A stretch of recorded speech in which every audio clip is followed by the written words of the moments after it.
Buenos días, es un gusto estar de nuevo con ustedes en esta segunda videoconferencia del primer cuatrimestre del 2019 para abarcar algunas temáticas de los capítulos 3 y 4 correspondientes al curso de literatura costarricense e identidad.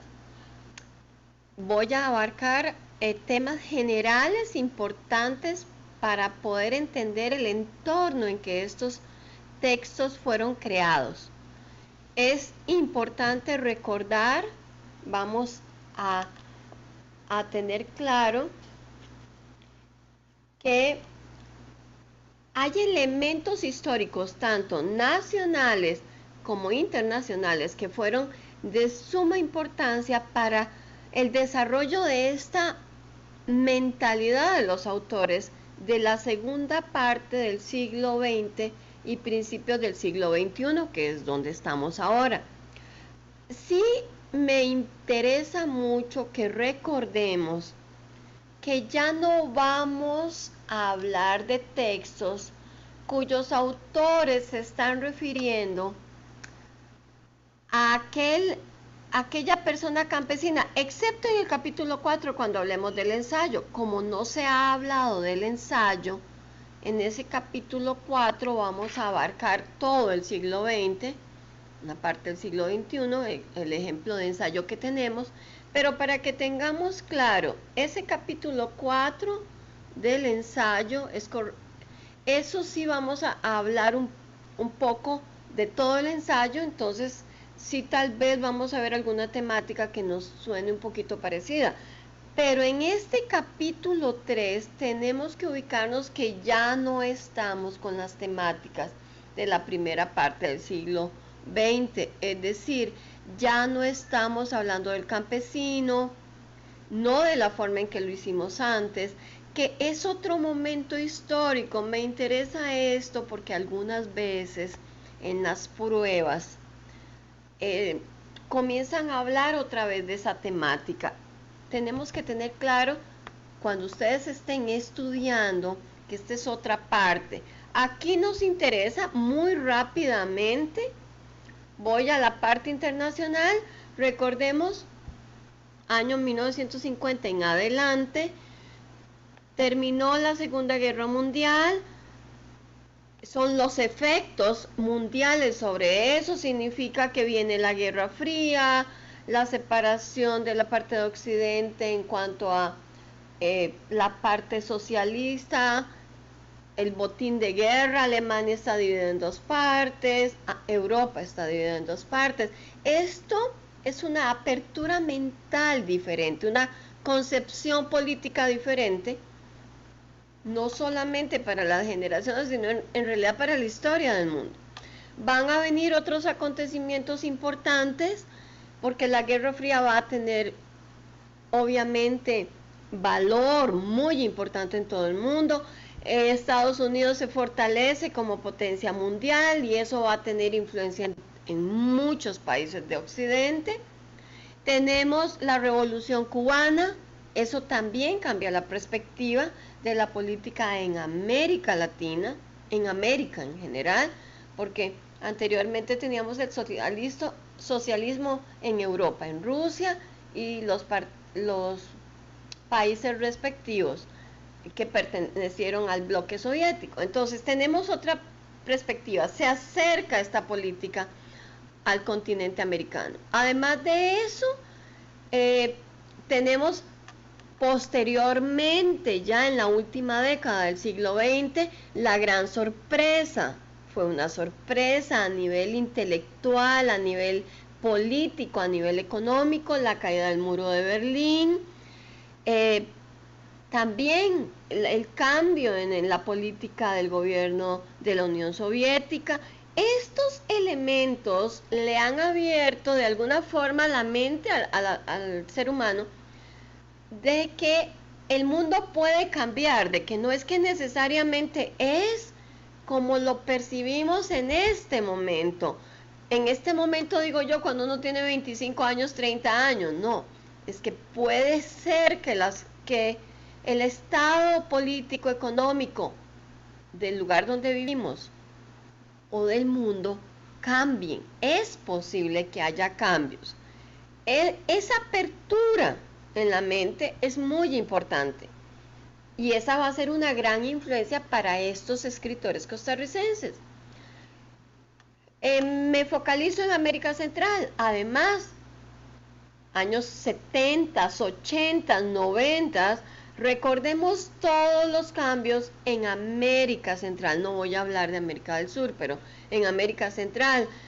En Nicaragua, la caída del régimen de Somoza, la guerrilla en El Salvador, los problemas políticos y de grupos indígenas en Guatemala. Realmente ha sido una región muy convulsa y Costa Rica de una u otra forma muy solapadamente pues se ha intervenido, pero no hemos tenido la guerra dentro. Entonces, este sentido que nos ha traído también consecuencias como las maras, que han sido parte de esta situación tan fuerte política en El Salvador, en Honduras. Estas situaciones, por supuesto, que son muy importantes para el desarrollo del pensamiento en estas generaciones. Además, pues recordemos que estos autores que comenzaron a crear obras en los años 60, 70, 80, principios del siglo XXI, también estuvieron influidos por los grandes cambios sociales que se dieron en Costa Rica a partir de la Revolución del 48, los cambios con la nueva constituyente, el voto femenino, las garantías sociales, una conceptualización nueva de la sociedad costarricense sin ser necesariamente socialista. Ese tipo de ideologías políticas influyen en los seres humanos. Yo no estoy aquí en un curso de historia, pero es para que lo reconozcan cuando lo lean en el texto. Es importante ubicarnos en qué parte de la historia estamos. Eso es esencial. Bien, entonces con esas influencias también tenemos un estado costarricense distinto que va a influir en esas creaciones de los autores costarricenses. Vamos a ver esas construcciones literarias sobre identidades contemporáneas, porque recordemos que los autores costarricenses, los autores de literatura costarricense, han tenido predilección porque los protagonistas de sus obras literarias sean los personajes marginados de la sociedad.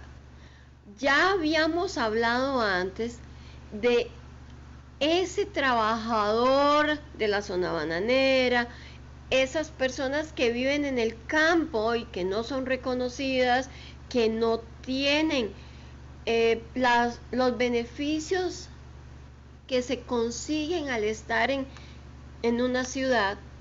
Entonces, estos autores de la segunda parte del siglo XX, principios del siglo XXI, en esta parte también ellos se refieren, toman como protagonistas de sus obras a personajes que son marginados de la sociedad costarricense. Pero por favor, es muy importante, no estamos hablando de las fincas bananeras. Ahora nos ubicamos en los personajes marginados, especialmente de la parte urbana. Es decir, ellos se concentran en esos marginados de la ciudad o que viven alrededor de la ciudad, porque esos marginados son también migrantes, pero no migrantes externos al territorio costarricense, son migrantes dentro del mismo territorio costarricense, es decir, del campo a la ciudad. ¿Cómo viven esos migrantes del campo? ¿Cómo son asimilados por la ciudad? ¿Cómo asimilan ellos esa nueva convivencia? Esta parte es muy importante, pero también hay una conceptualización de la ciudad como un laberinto, es decir, como una estructura muy concreta, pero muy compleja. Porque recordemos la imagen del laberinto, un espacio cerrado donde se entra, hay una salida, pero dentro hay un monstruo.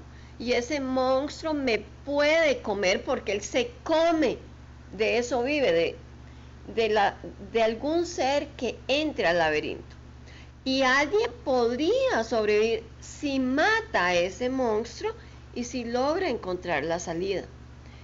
La ciudad es como un laberinto en el concepto de que si yo vivo en la ciudad, sí, la ciudad es mucho más atractiva, tiene casas muy bonitas, tiene arte, se tienen otras opciones para trabajo, pero ¿qué ocurre si yo no estoy preparada para ese espacio? Igual la ciudad me absorbe, es como si me comiera. Vean que la imagen es por esa razón. Entonces hay que encontrar una salida. No siempre se encuentra una salida al laberinto. Y algunas veces son salidas extrañas también. Entonces, dentro de los textos se nos presentan precisamente cómo vive, cómo logra vivir un migrante del campo en la ciudad.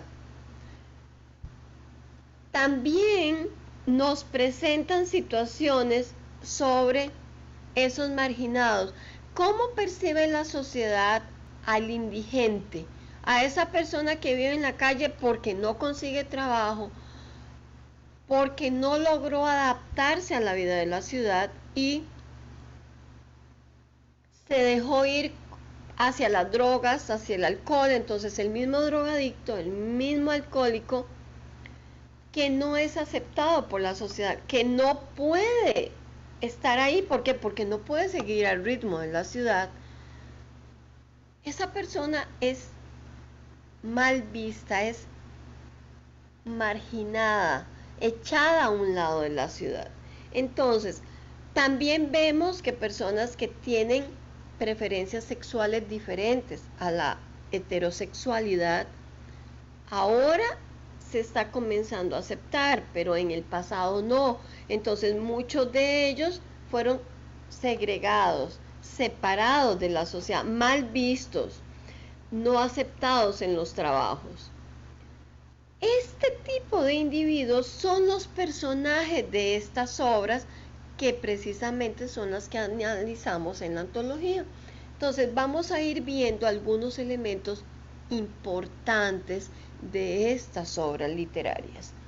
También es importante recordar que hay un género literario de ciencia ficción que vamos a ver una obra, porque es una obra que a veces ustedes dicen, pero es que no la entiendo. Bueno, vamos a acercarnos un poquito a la ciencia ficción y vamos a hablar del último ensayo, el último capítulo, el cuarto capítulo, que es acerca del ensayo. Vamos a ver características del ensayo concretamente y un poquito sobre los dos ensayos que se nos presentan en la antología. Entonces, vamos a avanzar un poquito. Ya hablamos del entorno socio-urbano, la parte histórica del entorno. En cuanto al entorno propiamente social, tenemos que recordar que la ciudad, por bonita que parezca, por atractiva que sea, tiene muchas exigencias. En la ciudad usted tiene que llevar la ropa que está de moda, es decir, tiene que vestirse de alguna manera, tiene que usar los zapatos del momento, tiene que llevar el cabello de una determinada forma, tiene que llevar accesorios, debe asistir a ciertos actos.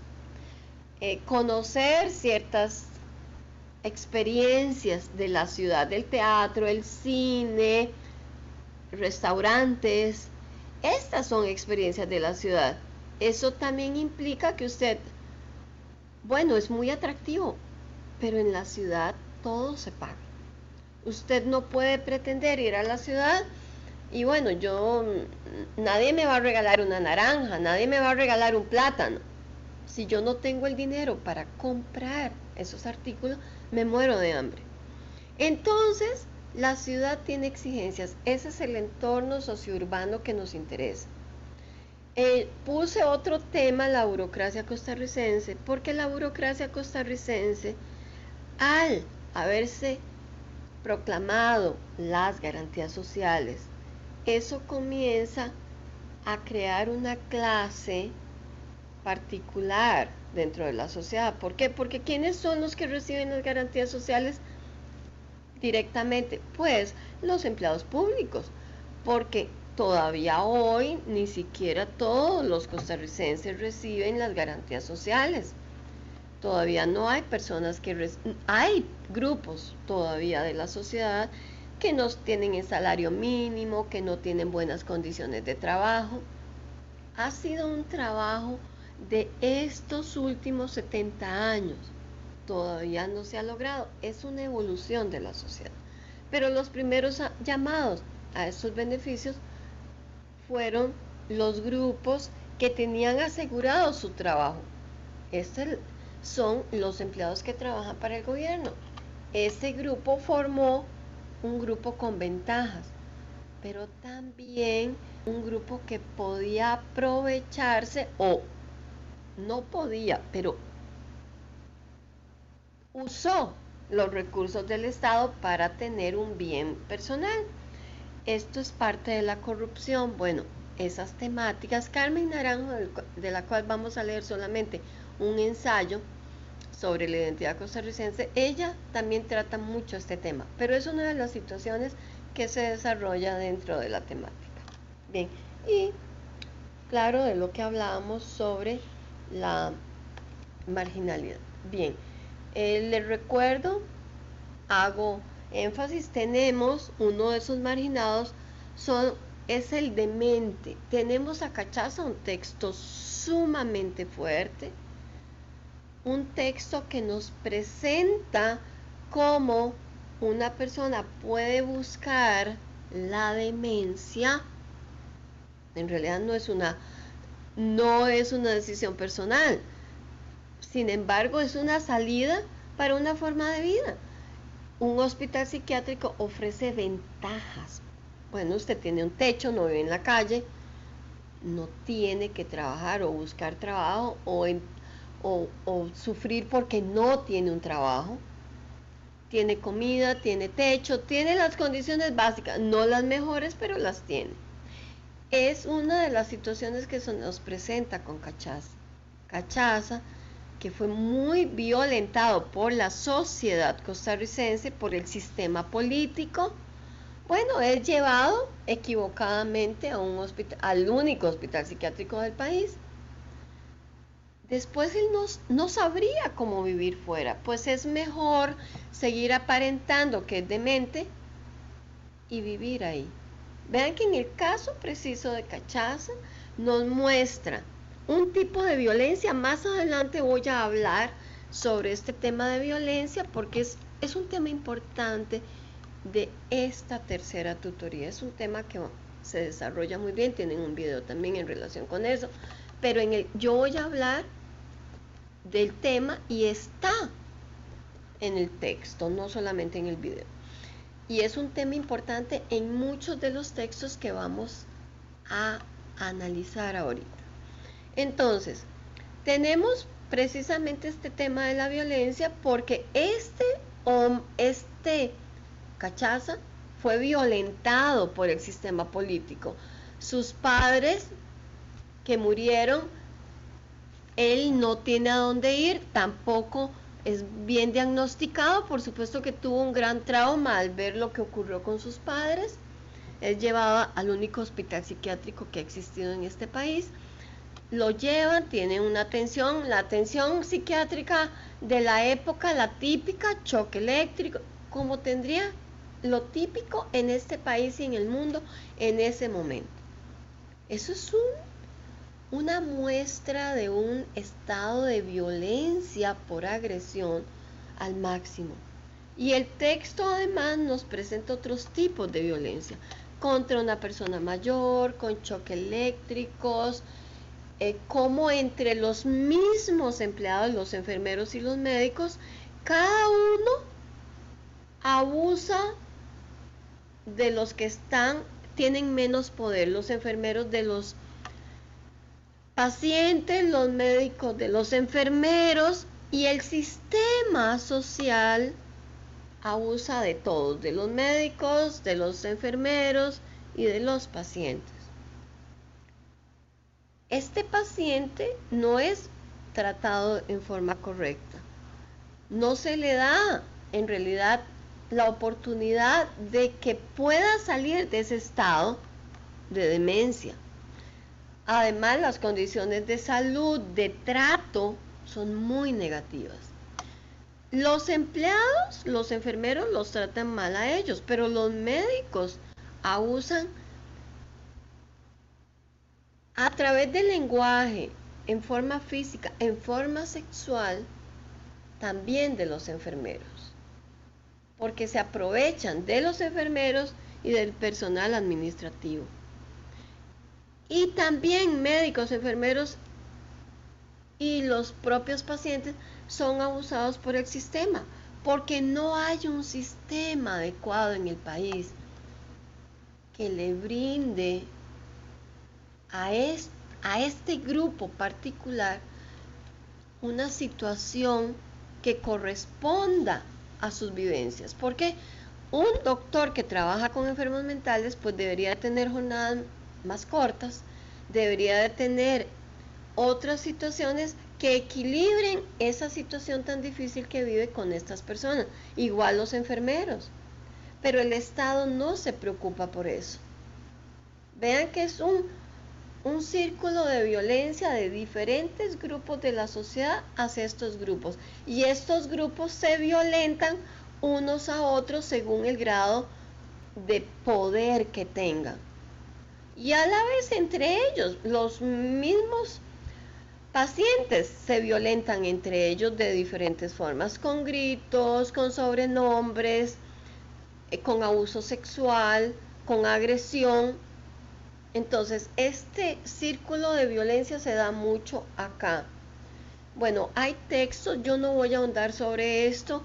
Hay también en esta época, en esta temporada, la segunda mitad del siglo XX, parte del siglo XXI, también hay textos que hablan sobre la situación del afrocaribeño, el afrocostarricense, y de la situación marginal que vive en relación con el resto de los costarricenses. Sabemos muy bien que la zona de Limón es una zona marginal, una zona que no recibe los mismos beneficios que reciben otros grupos del país. Eso ha aumentado la diferencia que hay dentro de este grupo de población y ha aumentado la separación de unos grupos con otros. Vamos a hablar de la literatura homoerótica, pero sin embargo voy a verla desde una perspectiva ligeramente diferente, tomando por supuesto la temática que tenemos acá, pero recordemos que esta literatura de la segunda parte del siglo XX tiene una visión más amplia sobre el ser humano. Desea mostrarle al lector otro individuo, otras posibilidades de convivencia. Bueno, vamos a ver este texto que es riquísimo, lo vamos a analizar, pero vamos a ver que el texto es realmente muy importante porque nos exige ser muy respetuosos con el otro, que es una parte muy importante, la otredad, el otro costarricense, los otros grupos de costarricenses, pero la importancia de mantener un elemento esencial, que es el respeto dentro de esos grupos. Temáticas también sobre la mujer costarricense. Yo voy a ver, por ejemplo, en Caballo Blanco In de Dorelia Barahona, es un texto que habla muy corto, muy interesante sobre las posibilidades en las que puede embarcarse una mujer, desde transgredir al espacio masculino hasta tomar papeles que son eminentes, que han sido, no solamente en Costa Rica, sino en el mundo, papeles que han sido casi eminentemente masculinos. Y el migrante nicaragüense. La migración nicaragüense no la voy a desarrollar, solo lo recuerdo. Es una temática que desarrollaron bastante en la tarea, entonces no la voy a desarrollar. Bien, voy a hablar un poquito más de violencia para referirme a los otros textos donde la violencia es un tema muy importante. Vamos a ver. Les recuerdo en uno de los videos se habla sobre tipos de violencia. Los tipos de violencia sobre lo que la psicóloga Mónica Bull nos platica, nos hace énfasis en que hay 3 tipos de violencia. Violencia por agresión, por favor, recordemos aquí que la violencia por agresión es la violencia intrafamiliar, la violencia física, la violencia sexual. Todos estos grupos pertenecen a la violencia por agresión. Algunas veces se les pide que hablen de diferentes tipos de violencia y ponen violencia a la familia, violencia a los niños. No, todos esos tipos pertenecen a la violencia por agresión, pero son ejercidos sobre grupos diferentes de la sociedad. La violencia simbólica, voy a hacer énfasis o enfatizo la violencia simbólica, que es la violencia que se da a través de la imagen, muy fácil de ver en el material físico, el material impreso, en la televisión, es muy obvio, es por imagen, y la violencia simbólica en cuanto al lenguaje, porque el lenguaje son símbolos, ya sea la parte oral o la parte escrita, pero son símbolos. Entonces ahí es donde se hace énfasis en cuanto a la violencia simbólica.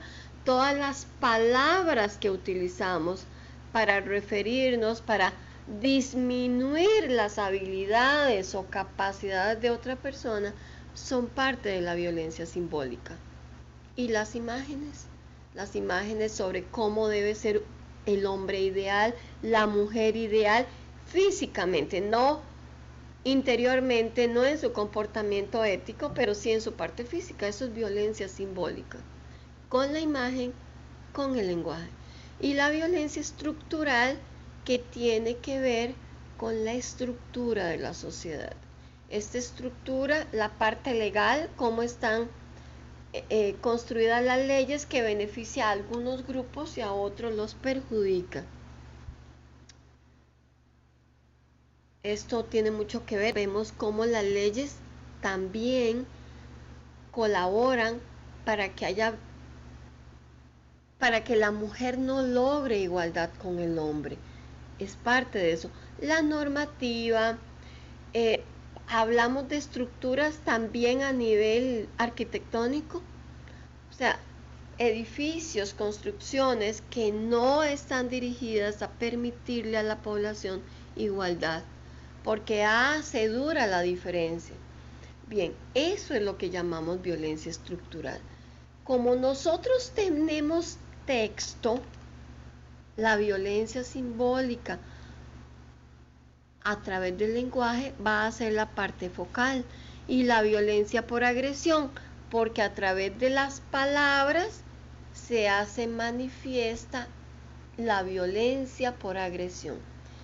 Tenemos el texto de Rodrigo Soto que nos habla de la violencia intrafamiliar, punto de fuga. En este texto, donde la violencia intrafamiliar es un círculo de violencia, él la quiere matar a ella lo quiere matar a él. No nos interesa en realidad quién mata a quién. Muchas veces ustedes se centralizan en quién mató a quién. No nos importa quién mató a quién. Lo que interesa es que ambos quieren quitarle la vida a la otra persona. Entonces, vean que es un círculo y la violencia se concibe como un círculo. Una familia violenta es violenta con los niños y los niños van a ser violentos en un futuro con sus parejas y con sus propios niños. La violencia reproduce violencia y crea más violencia. Entonces la idea es percibir al otro, porque es muy importante que veamos este sentido que nos dice Mónica Bull acerca del otro. El otro recibe la violencia, pero yo soy el otro de ese otro que es mi otro. Por lo tanto, somos violentos uno con el otro. Lo vemos muy fácilmente reflejado en este momento en que sabemos que la sociedad costarricense es muy violenta y está aumentando esa violencia. Entonces, en este texto se nos hace manifiesto, él la quiere matar a ella lo quiere matar a él. Ninguno de los dos se ama. Están casados, el divorcio es una opción, y sin embargo ninguno opta por el divorcio. Cada uno de ellos tiene una pareja. ¿Por qué razón continúan siendo violentos? No optan por el divorcio. Si uno de ellos mata al otro, va a ir a la cárcel. Entonces, ¿para qué pretende quitarle la vida a su compañero o compañera cuando ambos ya tienen otras opciones de compañía? Esto no tiene ningún sentido. Entonces vean que aquí se reprograma muy bien tipos de violencia por agresión, porque además de que hay golpes, hay actitudes.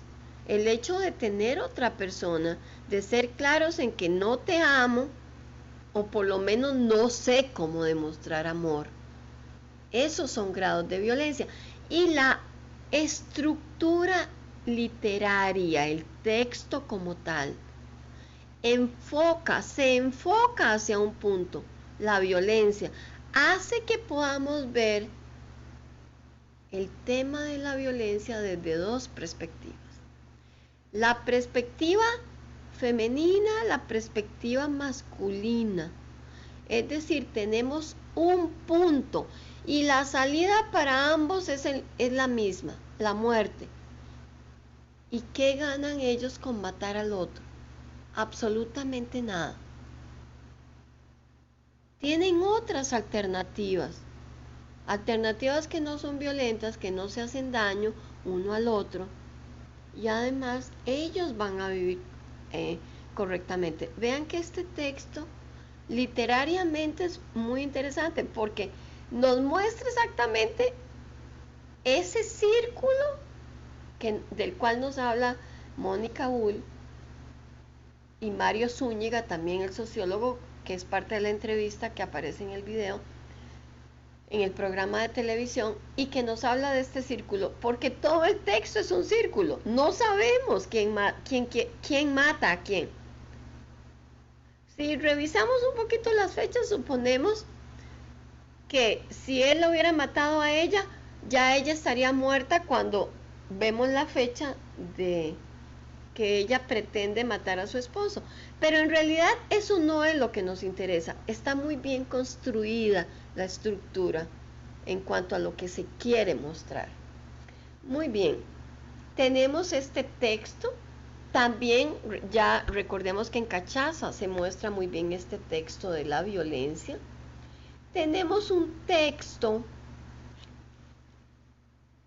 sobre el cual quiero hablar antes de hablar de ciencia ficción.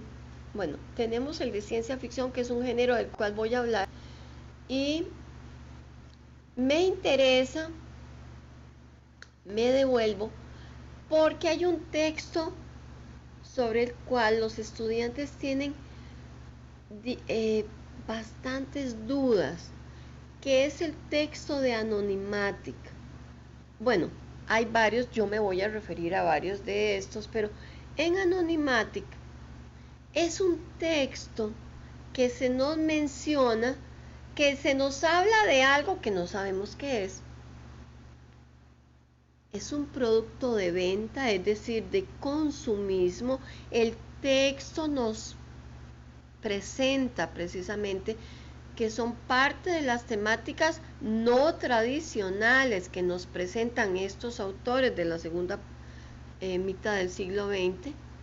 Es una sociedad consumista que además pretende, nos presenta un objeto que anula al ser humano. Porque no me interesa quién es el otro. Yo puedo utilizar un objeto para anular al otro. Y a la vez me anulo yo misma, porque si yo soy quien uso el objeto, los otros no me pueden reconocer, porque yo he quedado escondida dentro de ese objeto. Vean que es muy interesante porque dice que debe ser una sociedad más avanzada. No es un objeto con el que se pretende robar o matar, porque no es que me voy a esconder para cometer delitos. Pero vean que lograría con ese objeto anular al otro y anularme a mí mismo. Eso es un estado humano crítico. ¿Por qué no tengo interés en el otro? ¿Por qué no lo quiero ver? ¿Por qué quiero ver a todos los seres humanos con la misma estatura, el mismo timbre de voz, el mismo color de piel? ¿Por qué razón? La misma edad o el mismo rango de edad aproximadamente. ¿Y por qué yo me quiero esconder en ese rango de edad, en ese rango de apariencia? Vean que este texto nos permite precisamente pensar en, bueno, pero ¿cómo sería? ¿Cómo sería la vida si nosotros tuviéramos ese sentido precisamente, esa oportunidad? Bueno, no nos lo presenta como una oportunidad óptima. Y aquí también sí les quiero recordar que este texto hace uso de una estrategia literaria que se llama intertextualidad. Este texto, en la página 163 de la antología, precisamente habla de Adán y Eva. Adán y Eva no es una creación de Ali Víquez, el autor del texto. Adán y Eva, inmediatamente nos referimos a la Biblia. Por lo tanto, vean que es una intertextualidad. Ali Víquez está haciendo referencia a un texto reconocido, religioso, para hacer alusión a una parte importante que él quiere recalcar. Eso se llama intertextualidad, es decir, hacer mención de un texto reconocido en una obra literaria. Y este mismo texto de Anonymatic también se refiere a Hamlet, el texto de Shakespeare. Al decir la frase en inglés, la menciona él, to be or not to be, that is the question, en ser o no ser, he ahí el dilema, precisamente para enfatizar lo que él quiere en el texto. Entonces, ¿qué más que mencionar las famosas palabras de Shakespeare que hablan sobre la identidad, sobre él mismo, para enfatizar el tema del cual él está hablándonos? Vean que esto es una estrategia literaria, enfatizo porque es importante que recordemos dentro de la creación literaria, es importante que recordemos esta estrategia en particular. Entonces, les dejo ahí la inquietud. Esta parte está en la siguiente página, la 164. el texto de Identidades Literarias habla de esta técnica. Me interesa que ustedes la retomen, la tomen en cuenta. Es muy importante en este texto.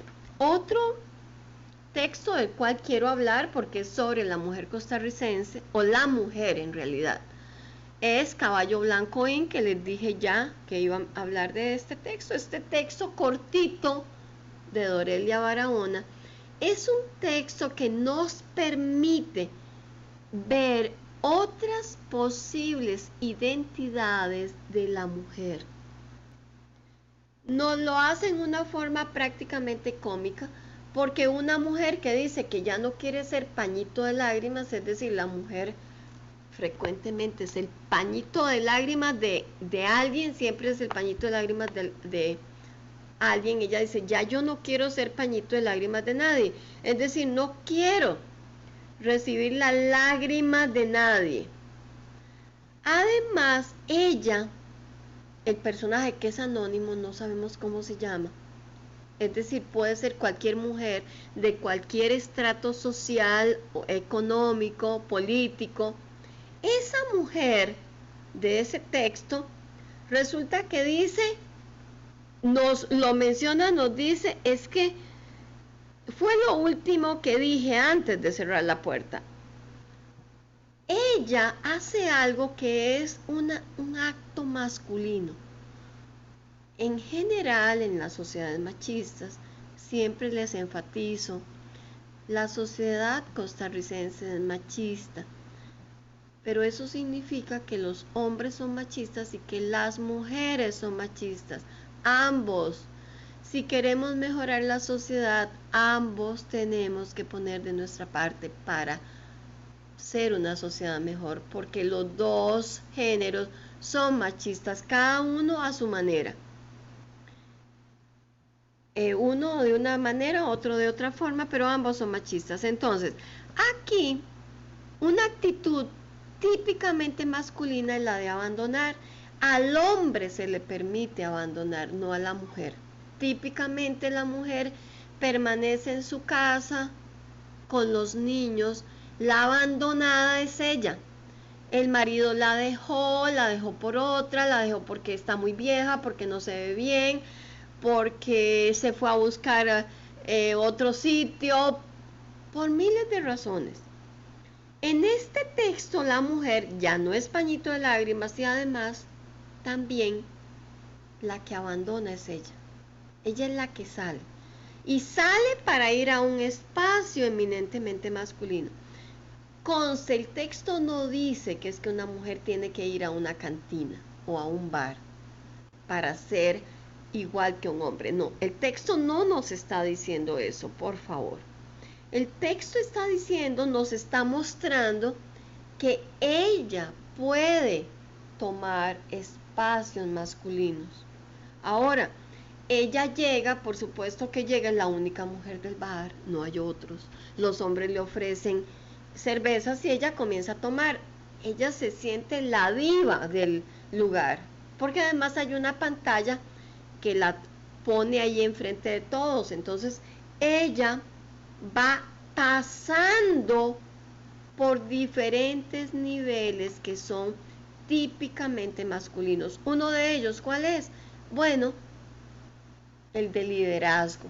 Recordemos que incluso en todo el mundo, no es solamente en Costa Rica, los puestos de liderazgo son mayoritariamente de hombres, por razones que no necesariamente no son por inteligencia, no son por capacidad, pero una mujer tiene también otros trabajos que desempeñar. Ella no puede estar disponible, decir, bueno, el jefe tiene que estar en la reunión, es el que menos puede faltar, pero una mujer sabe que en algún momento ocurrirá algo en su casa y deberá correr para ver qué pasó con su niño, o con sus padres adultos mayores, o con alguien. Entonces, muchas veces no es que no tenga la capacidad o la formación para tener una posición de líder, pero ella tiene otras posiciones y a veces precisamente por eso no acepta posiciones de liderazgo. Aquí en el texto, en un bar, en un lugar tan simple y tan masculino como un bar, resulta que ella sube al mostrador del bar.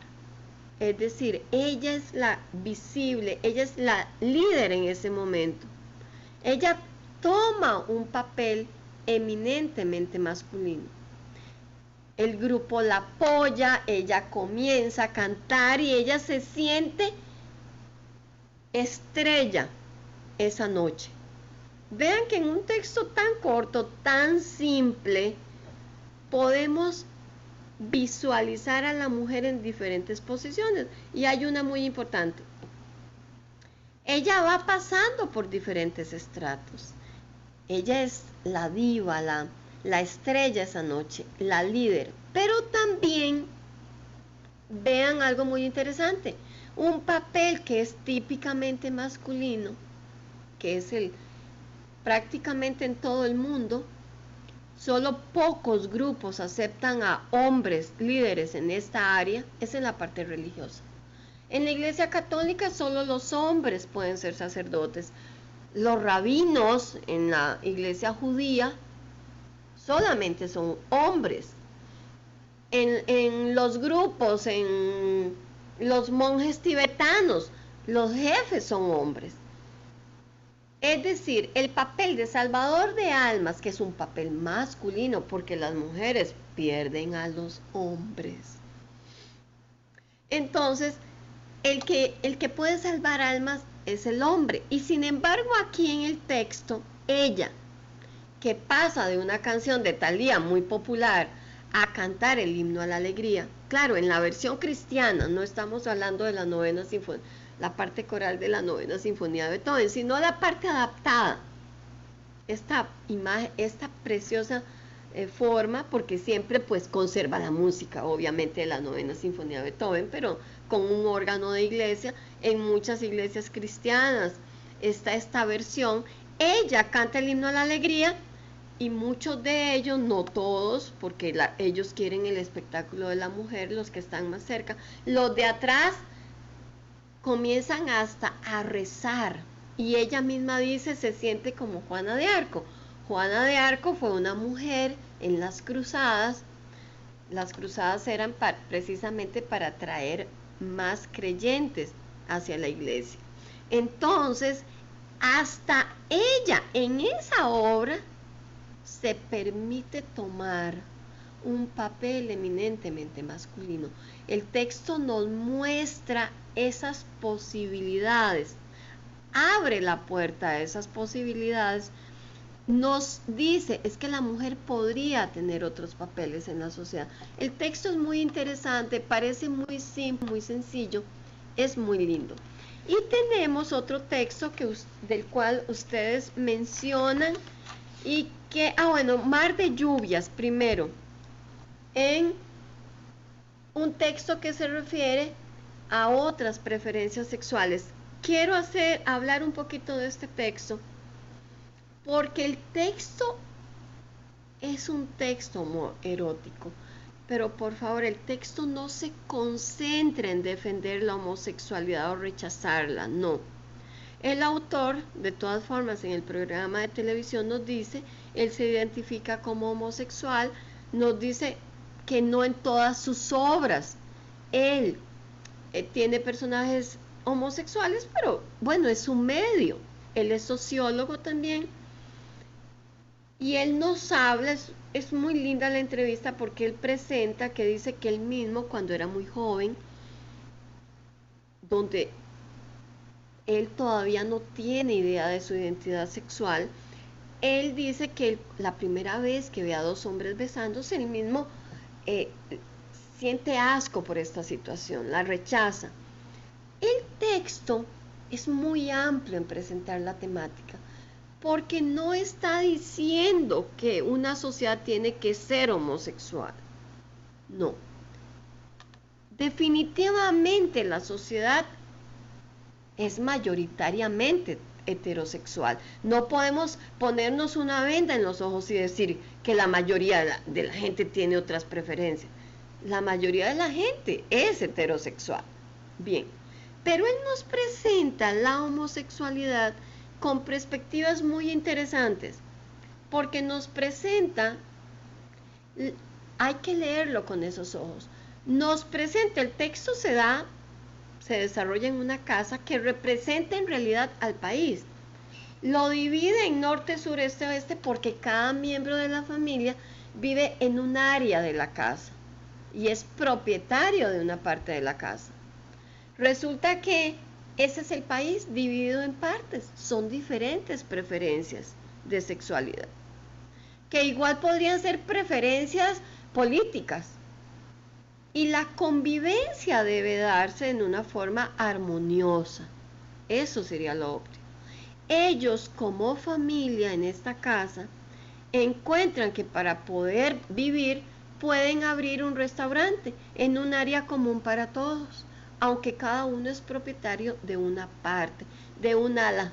El ala norte pertenece a uno de los protagonistas, el ala sur a otra parte.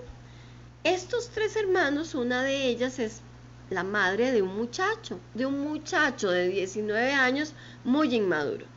El texto nos presenta la visión a través de este muchacho, que aparentemente tiene una relación homosexual. Digo aparentemente, él se identifica como homosexual, pero tiene una relación homosexual, nos relata la relación en el texto, pero precisamente él le dice al muchacho en un diálogo, pero a vos te gustaba mi primilla. Es decir, nos abre la posibilidad a que siendo dos muchachos muy jóvenes, estén en un proceso de experimentación donde ninguno de los dos está seguro. Bueno, uno de ellos sí está seguro de su preferencia, el otro no estamos seguros, y nos dice, bueno, es que tal vez algunos individuos necesitan más tiempo para saber cuál es su preferencia, pero también eso abre la puerta a otra posibilidad, la bisexualidad. Es decir, existen diferentes formas de sexualidad. Entonces el texto nos lo presenta muy equilibradamente. También nos presenta lo que significa, porque la relación no es de amor, es una relación de dinero. Un muchacho llega y le ofrece relaciones sexuales a este muchacho por dinero. Vean que se presenta la sexualidad tal y como es. Una relación heterosexual puede ser por amor, puede ser por dinero. Una relación homosexual o bisexual puede ser por amor o puede ser por dinero. Vean que el texto es muy amplio, no nos está dando solamente una dirección, pero sí nos da algo muy importante, que es el respeto entre los miembros. Al final, cuando el muchacho decide presentarse ante su familia prácticamente como homosexual, lo hace en una forma brusca, grotesca y violenta. De hecho, los personajes, uno de ellos se va a su cuarto con una botella de alcohol. La mamá del muchacho de un momento a otro comienza a caminar muy despacio y está desorientada. Es como si alguien hubiera envejecido en un minuto 30 años. Ahí nos está presentando, es una forma de decir, bueno, pero cada miembro de la sociedad necesita respeto y necesita que se le presente la situación con respeto.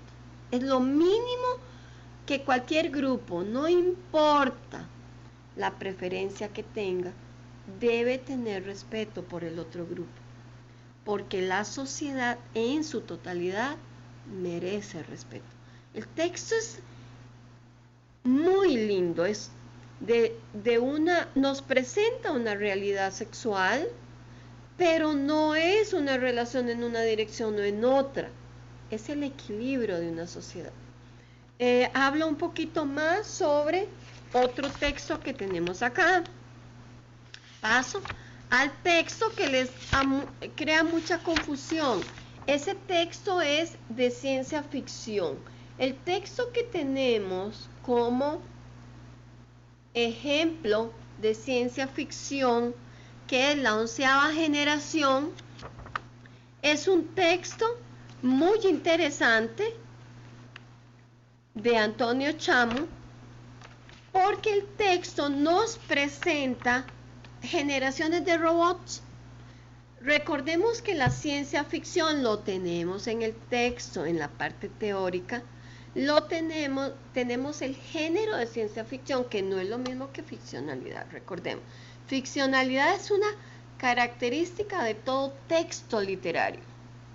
Todo texto literario es ficcional porque lo que se narra en el texto, todo es una creación que no existe en la realidad. Aquí estamos hablando de un género de la literatura. La ciencia ficción es un tipo de literatura que le permite visualizar al lector otras posibles formas de convivencia, otras maneras de percibir el mundo. Y aquí la tecnología tiene mucho que ver. Es decir, se le abre un gran espacio a la tecnología. Se trate de computadoras, se trate de robots como en este texto, o se trate de viajes espaciales, no importa. Pero en este caso en particular es sobre robots. ¿Cómo visualizamos nosotros una sociedad con robots? Bueno, el texto nos sitúa en varias generaciones. La 8ª generación, un robot que fue creado para asuntos médicos. Tenemos la 9ª generación, un robot mucho más avanzado, y es sobre el que voy a hablar un poquito más. Fue para asuntos de investigación, para viajes interestatales, para más desarrollo. Voy a hablar un poquito más de este grupo porque me interesa. Hay un párrafo en particular que nos presenta precisamente, nos dice y nos habla sobre el valor que tienen esta generación de robots. Después